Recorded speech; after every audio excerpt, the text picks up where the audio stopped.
نحمدہ ونصلی ونسلم علی رسولہ النبی الکریم اما بعد فاعوذ باللہ من الشیطان الرجیم بسم اللہ الرحمن الرحیم قال اللہ تبارک و تعالی فی القرآن المجید لقد خلقنا الانسان فی احسن تقویم وفی مقام آخر قال اللہ تبارک و تعالی فی القرآن المجید وَإِذِ ابْتَلَىٰ إِبْرَاهِيمَ رَبُّهُ بِكَلِمَاتٍ فَأَتَمَّهُنَّ قَالَ إِنِّي جَاعِلُكَ لِلنَّاسِ إِمَامًا قَالَ وَمِن ذُرِّيَّتِي قَالَ لَا يَنَالُ عَهْدِي الظَّالِمِينَ صدق اللہ العظیم۔ معزز حاضرین، اللہ رب العزت کا بے پایہ فضل و احسان ہے کہ جس نے اپنی توفیق خاص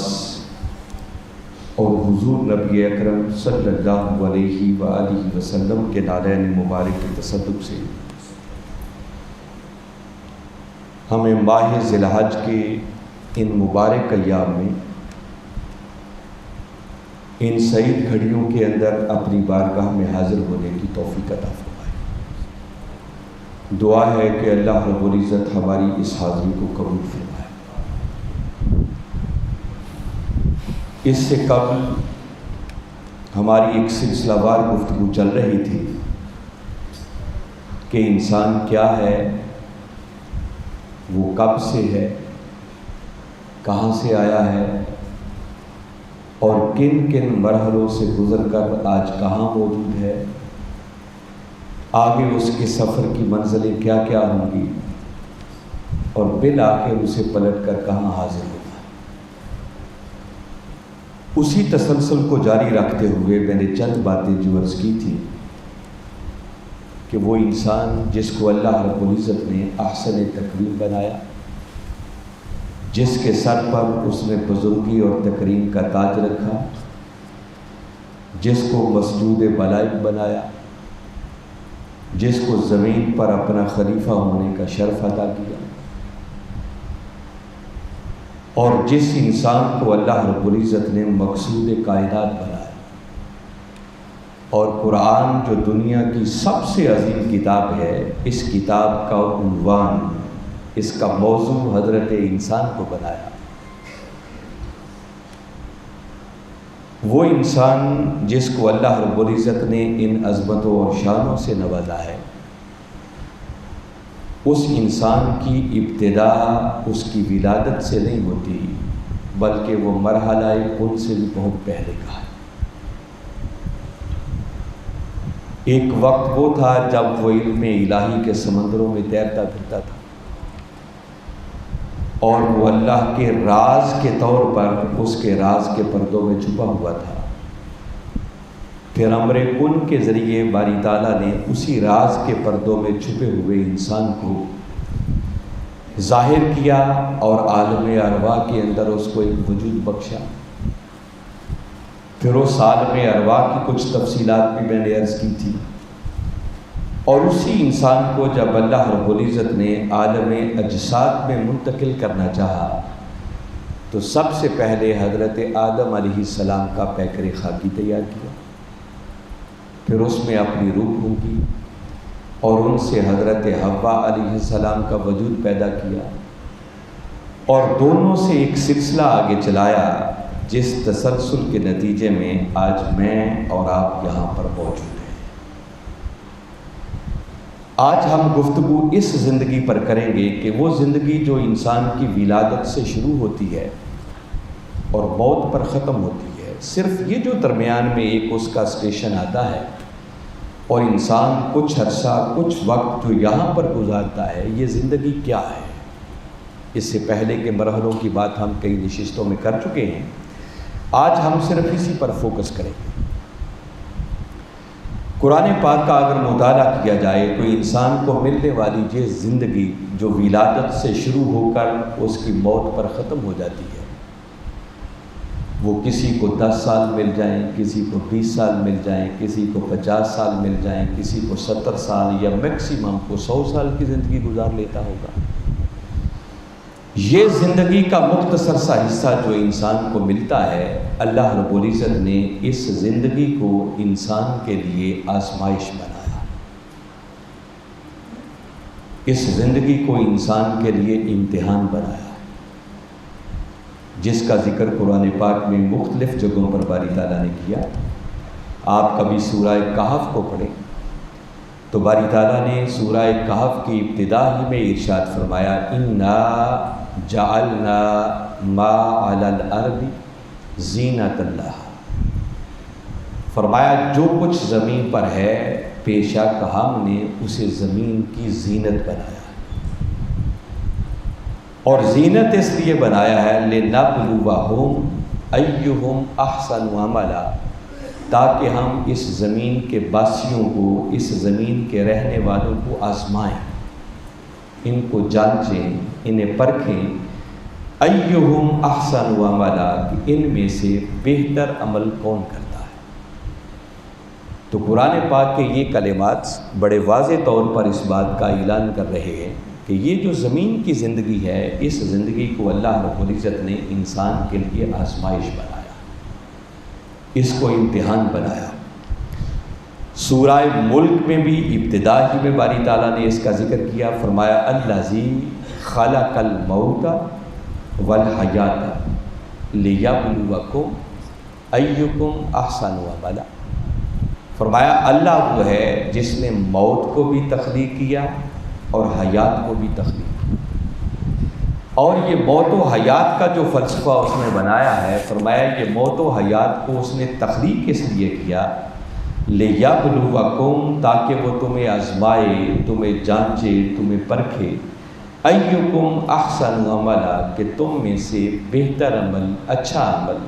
کون کرتا ہے۔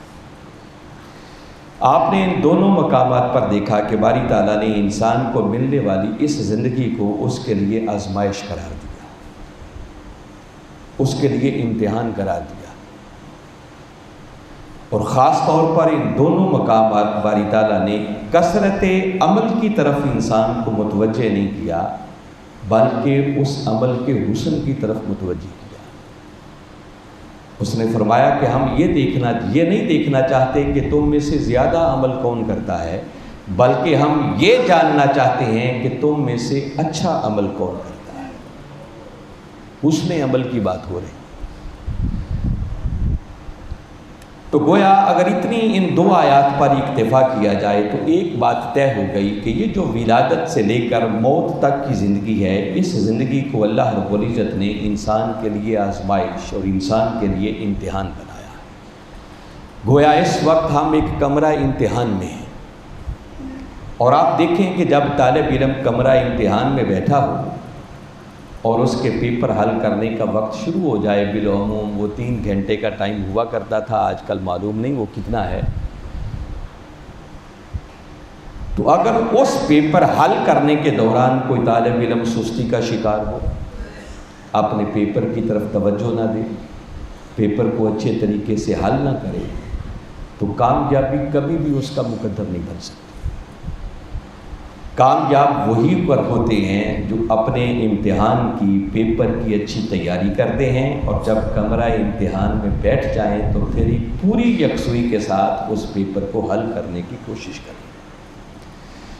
تو اگر ہماری یہ ساری کی ساری زندگی امتحان ہے تو اس کا معنی یہ ہے کہ ہم اس وقت کمرہ امتحان میں ہیں۔ ہمارے ایک ایک عمل کو باری تعالیٰ دیکھ رہے ہیں، جانچ رہے ہیں، پرکھ رہے ہیں، انسان کیا کہتا ہے، انسان کیا کرتا ہے، انسان کیا سوچتا ہے، انسان کس کے ساتھ کیسا بیہیو کرتا ہے، اور وہ ہر عمل کے اندر دیکھنا چاہتا ہے کہ وہ کتنے حسین عمل کے ساتھ میری بارگاہ میں حاضر ہوتا ہے۔ تو اگر اس زندگی کو ہم نے غفلت میں گزار دیا اور اس امتحان کی طرف متوجہ نہ ہوئے اور اپنے پیپر کو اچھے طریقے سے حل کرنے کی کوشش نہ کی، تو ہمیں کامیابی کی کوئی توقع نہیں رکھنی چاہیے۔ کامیابی صرف انہی خوش نصیبوں کا مقدر بنا کرتی ہے جو کمرہ امتحان میں بیٹھ کر پھر پوری توجہ اپنے پیپر کی طرف دے، اس پیپر کو حل کرنے کی طرف دے۔ اس لیے ہم میں سے ہر شخص کو کانشیس رہنا چاہیے اپنے ہر عمل پر، تو کیا اپنی نیت کو بھی اپنی گرفت میں رکھنا چاہیے، اس کا بھی احتساب کرتے رہنا چاہیے کہ میں کس لمحے کس کے بارے میں کیا سوچ رہا، تب جا کر ہمارے کو قدم کامیابی کی منزل کی طرف آگے بڑھ سکتی ہے۔ اس موضوع پر کئی اینگلز سے بات ہو سکتی ہے، مگر آج کی اس نشست میں جو میں بات کرنا چاہ رہا ہوں کہ اگر یہ زندگی امتحان ہے تو ذہن میں ایک سوال پیدا ہوتا ہے کہ باری تعالیٰ تو یہ بھی بتا کہ بندے کا امتحان لیتا کیسے ہے، اس امتحان کا طریقہ کیا ہے؟ تو سورہ ملک کی آیت کریمہ میں اس نے امتحان کا طریقہ بھی بتا دیا کہ میں بندے کو ٹیسٹ کیسے کرتا ہوں، اس کو کیسے آزماتا ہوں، اس کو کس طرح امتحان میں ڈالتا ہوں۔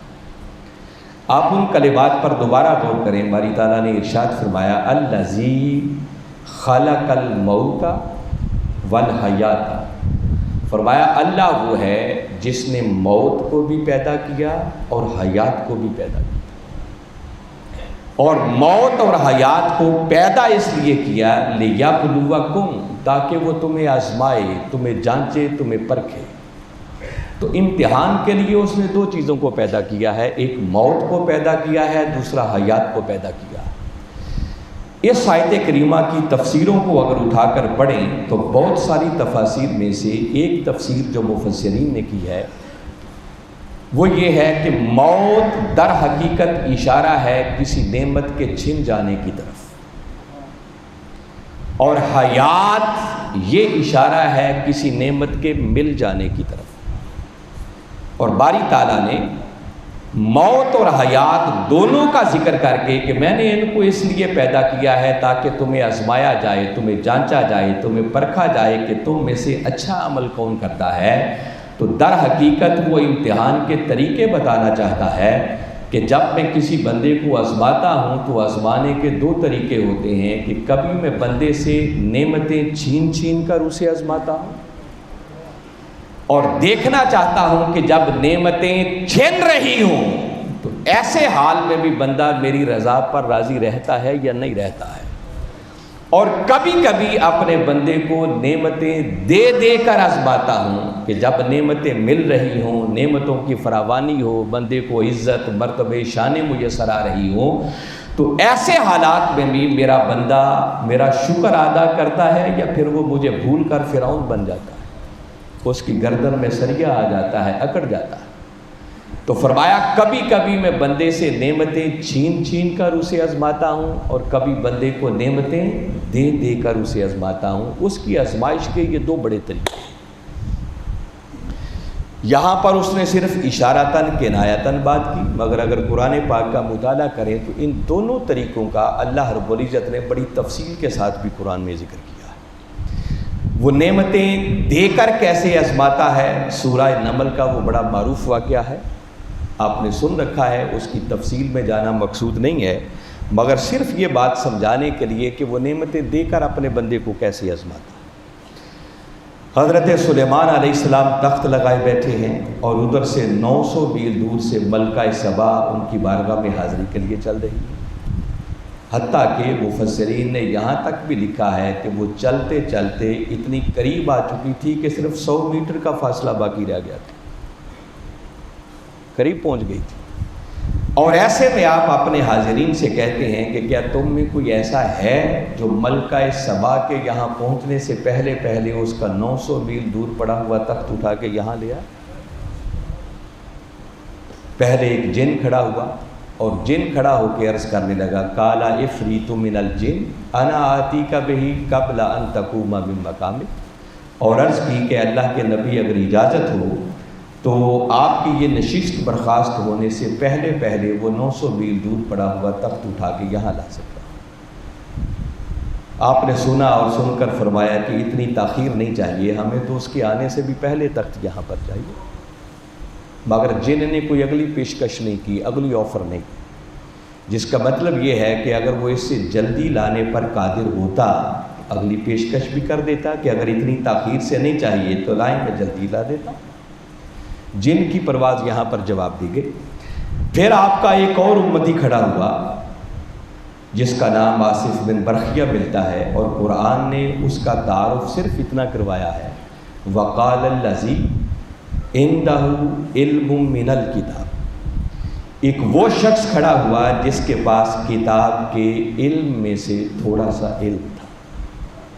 کتاب قرآن تو ابھی اتری نہیں ہوگی،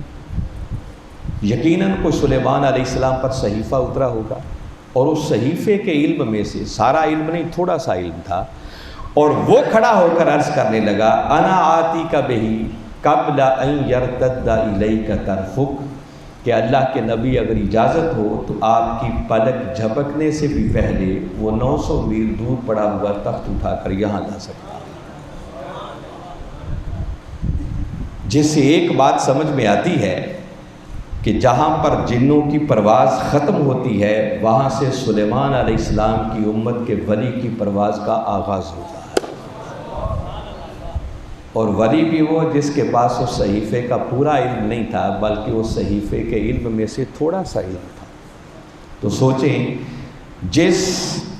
شخص کے پاس اس صحیفے کا سارا علم ہوگا تو اس کی پرواز کا عالم کیا ہوگا، اور جس پیغمبر پر وہ صحیفہ اترا ہوگا اس کے اپنے تصرفات کا عالم کیا ہوگا. اور اگر سلیمان علیہ السلام پر اترنے والے صحیفے کے علم میں سے تھوڑا سا علم مل جائے تو یہ قرآن کی بات ہے، کوئی قصہ کہانی نہیں. وہ نادان اور پاگل لوگ ہیں جو ولیوں کی کرامتوں کا انکار کرتے ہیں. یہ دیکھیں قرآن بیان کر رہا ہے. تو میں تو صرف اتنا سوچتا ہوں کہ اگر سلیمان علیہ السلام پر اترنے والے صحیفے میں سے تھوڑا سا علم مل جائے تو اس کے تصرفات کا یہ عالم کہ پلک جھپکنے سے پہلے 900 میل دور چلا بھی جائے اور تخت اٹھا کر لے بھی آئے. تو تاجدار کائنات صلی اللہ علیہ وسلم کا وہ امتی جس پر مولا کرم کر دے اور اسے قرآن کے معارف میں سے کچھ معرف عطا کر دے، قرآن کے علم میں سے کچھ خیرات عطا کر دے، تو چشم تصور میں لائیں پھر اس کے تصرفات کا عالم کیا ہوگا، اس ولی کی کرامات کا عالم کیا ہوگا. یہ میرا سبجیکٹ نہیں ہے کہ اس کی تفصیل میں جاؤں، میں تو صرف اگلی بات کی طرف لانا چاہ رہا ہوں. بس ادھر انہوں نے یہ دعویٰ کیا اور خالی دعویٰ نہیں کیا، بس کہ ادھر بات کی ادھر تخت لا کے حاضر کر دیا. اور قرآن کہتا ہے کہ جیسے ہی انہوں نے اس تخت کو اپنے سامنے موجود پایا، فَلَمَّا رَآهُ مُسْتَقِرًّا عِنْدَهُ، جیسے ہی تخت کو اپنی نظروں کے سامنے موجود پایا تو بے ساختہ بول اٹھے، قَالَ هَذَا مِنْ فَضْلِ رَبِّي، یہ سارے کا سارا میرے رب کا فضل ہے. یہاں تک تو آپ بات اکثر سنتے رہتے ہیں، مگر موضوع سے ریلیٹڈ بات جو میں عرض کر رہا ہوں وہ اس سے اگلے کلمات ہیں. جب تخت کو لا کے حاضر کر دیا اور عرض کی کہ یہ سارے کا سارا میرے رب کا فضل ہے، تو اگلے کلمات ہیں، پھر وہ کہتے ہیں لِيَبْلُوَنِي، یہ جو اللہ نے مجھ پر اتنا بڑا کرم عطا کر رکھا ہے، مجھے اتنی بڑی نعمت سے نوازا ہے کہ پلک جھپکنے سے پہلے میں 900 میل دور چلا بھی گیا ہوں اور تخت اٹھا کر لے بھی آیا ہوں، اس نے کرم اس لیے کیا ہے لِيَبْلُوَنِي کہ وہ مجھے یہ نعمت دے کر آزمانا چاہتا ہے، چانچنا چاہتا ہے، پرکھنا چاہتا ہے، اشکر ام اکفر، کہ اس نعمت کے ملنے پر میں اس کا شکر ادا کرتا ہوں یا کفران نعمت کرتا ہوں. تو میں یہ بات پہلی بنیادی بتا رہا ہوں کہ اللہ کے آزمانے کے، اس کی آزمائش کے، اس کے امتحان کے طریقوں میں سے ایک طریقہ یہ ہے کہ کئی بار وہ اپنے بندوں کو نعمتیں دے دے کر آزماتا ہے، اور وہ دیکھنا چاہتا ہے کہ جب میرے بندے کو نعمتیں مل رہی ہوں، میرے کرم کی فراوانی ہو، اس کو عہدے، رتبے، مرتبے، ہر چیز مل رہی ہو، تو ایسے حالات میں بھی وہ مجھے یاد رکھتا ہے یا نہیں رکھتا ہے، میری نعمتوں پر شکر گزار بندہ بنتا ہے یا نہیں بنتا ہے، یا پھر اس کی گردن اکڑ جاتی ہے اور وہ فرعون بن جاتا ہے. تو جب نعمتیں مل رہی ہوں تو ایسے حالات میں کامیابی سے فقط وہی خوش نصیب ہوتا ہے کہ جو فرعون نہ بنے، بلکہ جتنا نعمتوں کا نزول ہو وہ اتنا ہی جھکتا چلا جائے، اتنا ہی عاجزی اور انکساری کا پیکر بنتا چلا جائے. اور اس شان کا اندازہ کرنا ہو تو کبھی تاجدار کائنات صلی اللہ علیہ وسلم کی ذات اقدس کا آپ جائزہ لیں کہ کائنات میں ان سے بڑھ کر تو اللہ کی نعمتیں کسی پر نہیں اترتی ہوں گی نا. کوئی ہو سکتا ہے کہ جس پر ان سے بھی بڑھ کر نعمتوں کا نزول ہوا ہو،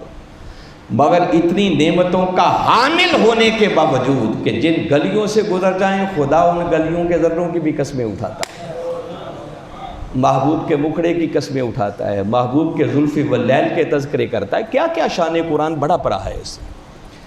مگر ان ساری عظمتوں اور شانوں کے باوجود تاجدار کائنات صلی اللہ علیہ وسلم ایک ہی بار مولا کی بارگاہ میں عرض کرتے، جب لمبے لمبے سجدے کرتے، آپ کے پاؤں مبارک متورم ہو جاتے، باری تعالیٰ قرآن کی آیتیں نازل کرتے کہ محبوب میں نے قرآن اس لیے تو نازل نہیں کیا کہ تو مشقت میں پڑ جائے. تو آپ ایک ہی عرض کرتے، افلا اکون عبدا شکورا، کہ کیا میں اللہ کا شکر گزار بندہ نہ بنوں. عاجزی اور انکساری کے پیکر بنے رہے.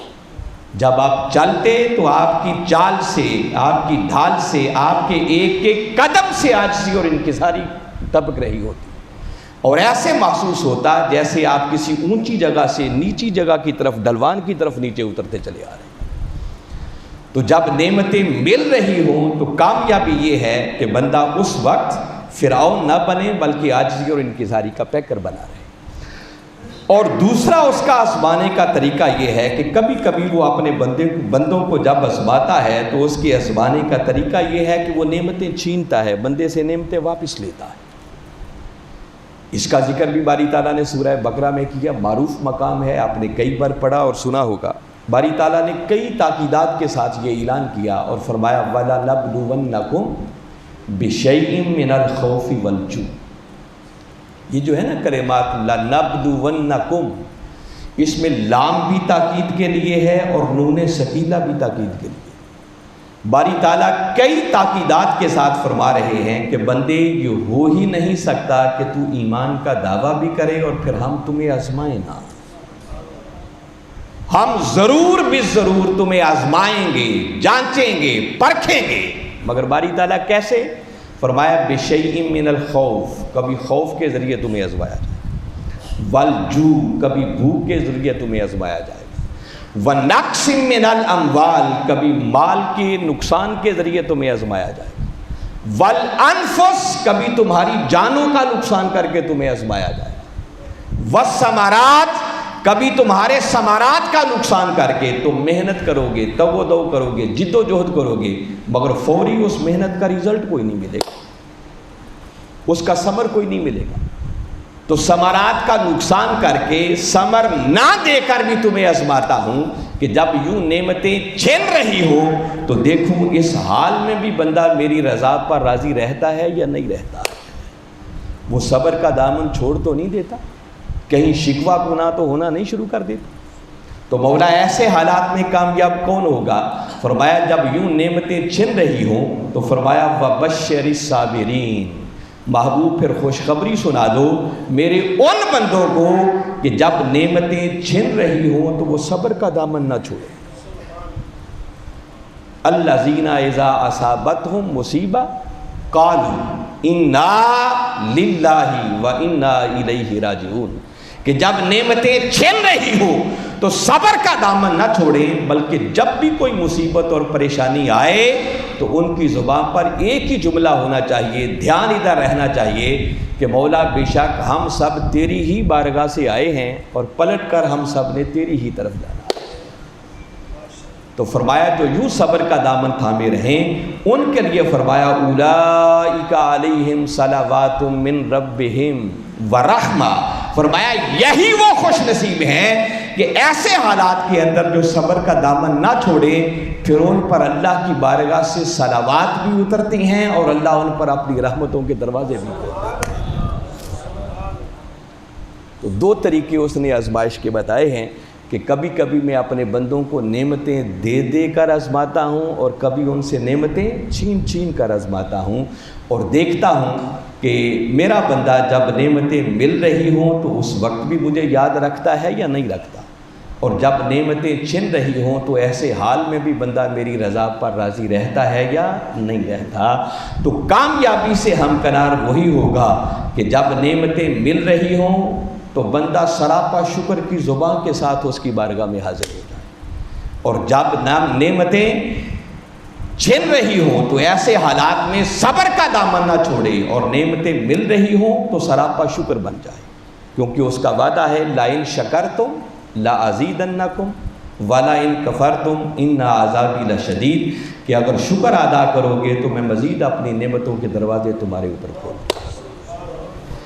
یہ دن جو بالخصوص گزر رہے ہیں، ان دنوں کا مرکز و محور وہ سیدنا ابراہیم علیہ السلام کی ذات مبارک ہے،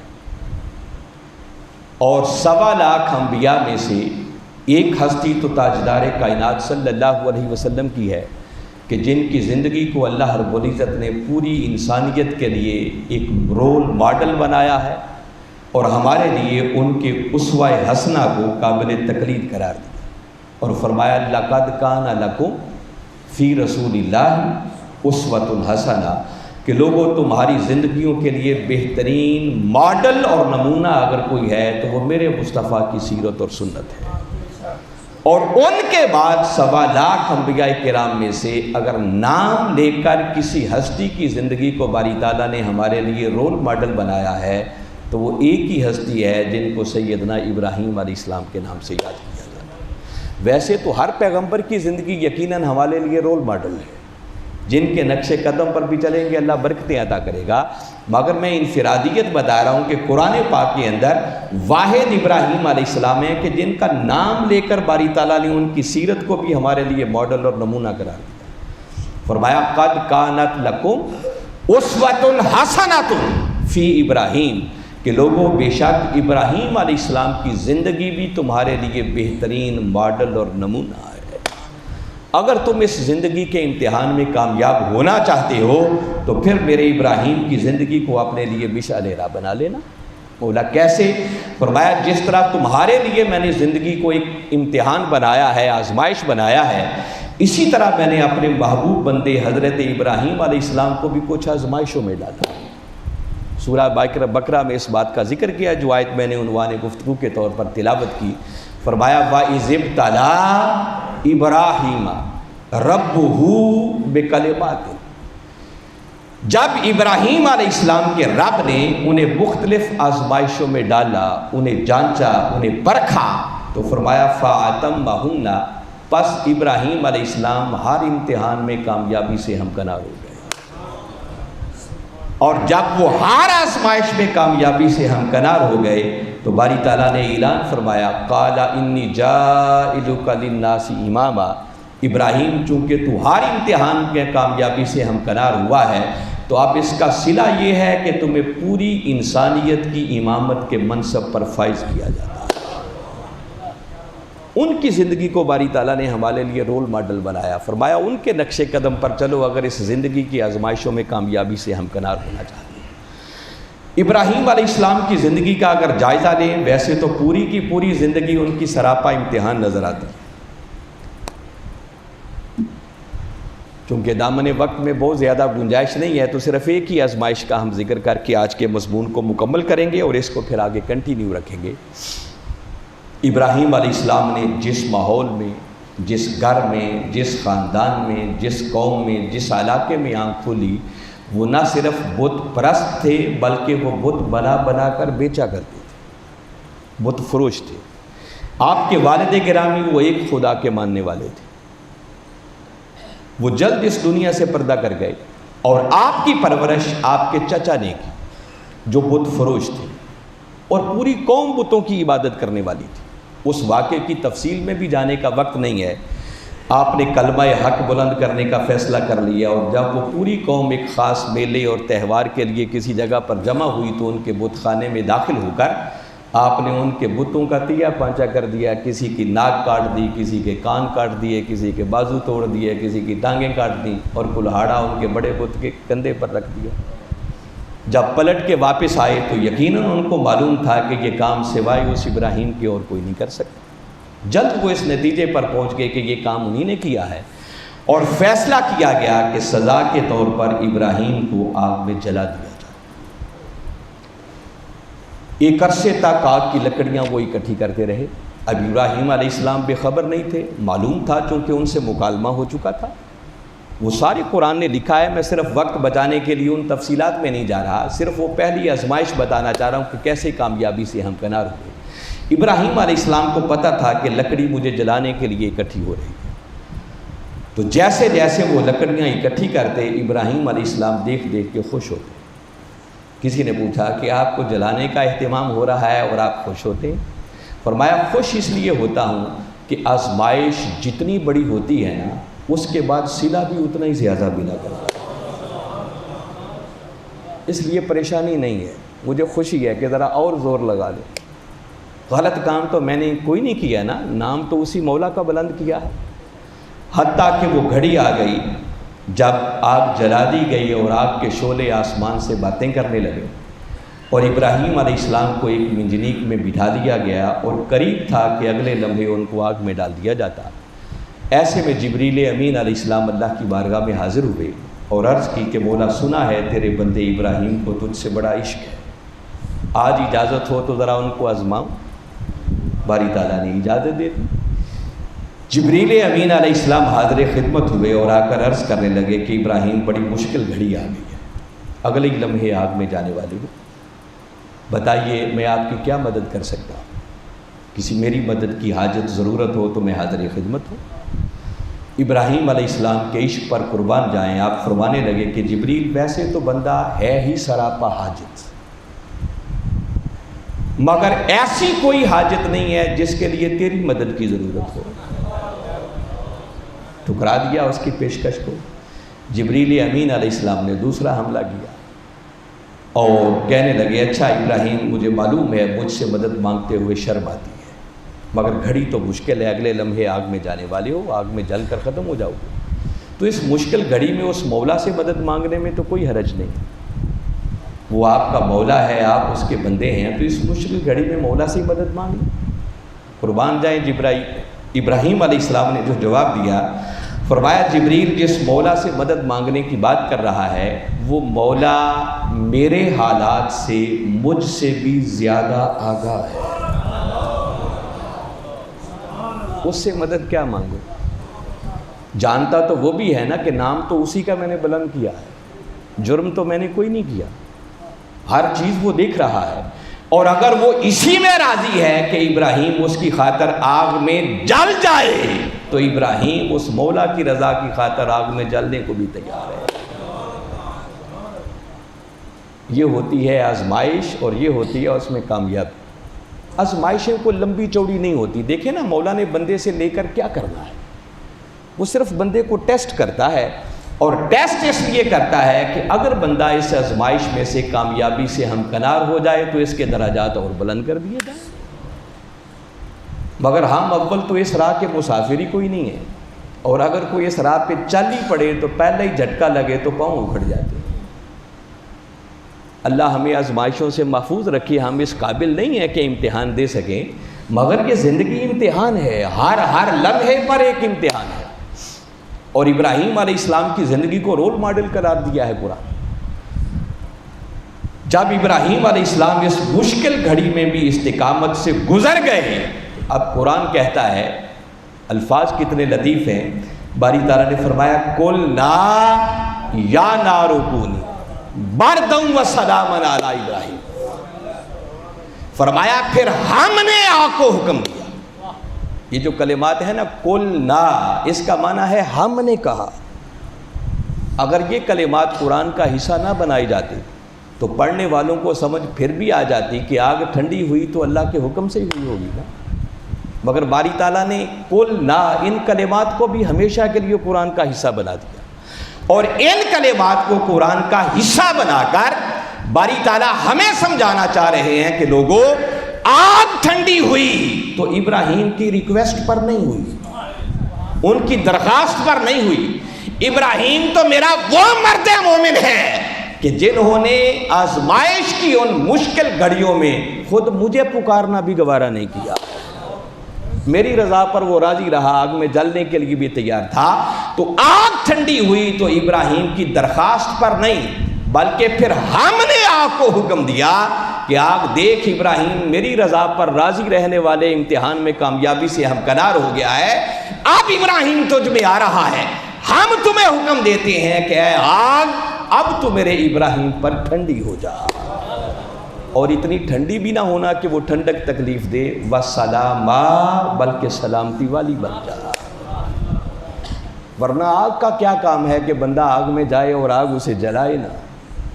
تو جب بندہ استقامت کے ساتھ امتحان سے گزر جاتا ہے تو بس وہ استقامت کے ایک لمحے کو عبور کرنے کی دیر ہے، پھر اس کے بعد اس کے کرم اور رحمت کے دروازے کھل جاتے ہیں، پھر کرم ہی کرم آگے ہوتا۔ تو عرض میں یہ کر رہا تھا کہ حاضرین مکرم، ولادت سے لے کر موت تک کی یہ جو مختصر سی زندگی ہے، اللہ رب العزت نے اسے انسان کے لیے آزمائش بنایا ہے، امتحان بنایا ہے۔ کبھی وہ اپنے بندے کو نعمتیں دے دے کر آزماتا ہے اور کبھی نعمتیں چھین چھین کر آزماتا ہے، اور کامیابی سے وہی ہمکنار ہوتا ہے کہ نعمت مل جائے تو بندہ اس کا شکر ادا کرے، اور اگر نعمت چھن جائے تو صبر کا دامن نہ چھوڑے، شکوہ کناہ نہ بنے، بلکہ صابر بن کر اس کی رضا پر راضی رہے۔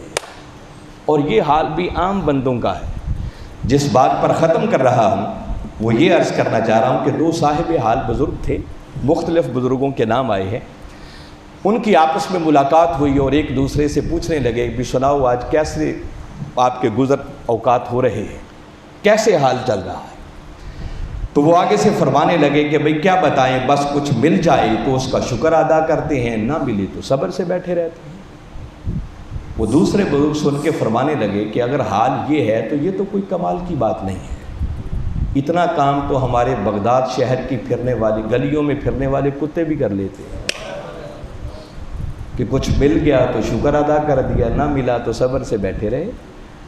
دیکھو نا، کتے کو جب مالک لقمہ ڈالتا ہے تو وہ دم ہلاتا ہوا قدموں میں آ جاتا ہے، وہ شکریہ ادا کرتا ہے، اور اگر مالک 10 دن بھی لقمہ نہ ڈالے تو دروازہ چھوڑ کے جاتا نہیں ہے، صابر بن کے دروازے پہ بیٹھا رہتا ہے۔ تو فرمایا یہ کام تو کتا بھی کر لیتا ہے۔ فرمایا پھر سناؤ آپ کا کیا حال ہے؟ فرمایا ہمارا حال یہ ہے کہ کچھ نہ ملے تو شکر ادا کرتے ہیں، اور اگر مل جائے تو اسے دوسروں میں بانٹ دیا کرتے ہیں۔ کاش ہمیں ان احوال اور کیفیات میں سے تھوڑا تھوڑا حصہ مل جائے۔ اگر یہ خیرات مل جائے تو سمجھو دنیا بھی سنور جاتی ہے اور آخرت بھی سنور جاتی ہے۔ تو یہ زندگی امتحان ہے، اور امتحان کے کمرے میں بیٹھ کر کسی کو غفلت کا شکار نہیں ہونا چاہیے۔ کامیابی سے ہمکنار وہی ہوتا ہے جو ہر وقت پھر اپنے پیپر کی طرف نگاہ رکھتا ہے۔ تو ہمیں ہر وقت اپنی زبان سے نکلنے والے ایک ایک لفظ پر، ایک ایک حرف پر، اٹھنے والے ایک ایک قدم پر، گزرنے والی ایک ایک سانس پر، حتیٰ کہ اپنی نیتوں پر بھی پوری گرفت ہونی چاہیے، دھیان ہونا چاہیے، تاکہ کسی لمحے مولا کی رضا کے خلاف کوئی قدم اٹھنے نہ پائے۔ اللہ کی بارگاہ میں دعا ہے کہ باری تعالیٰ ہمیں اس موت و حیات کے فلسفے کو سمجھ کر اس زندگی کے امتحان میں کامیاب ہونے کی توفیق عطا فرمائے۔ وما علینا الا البلاغ۔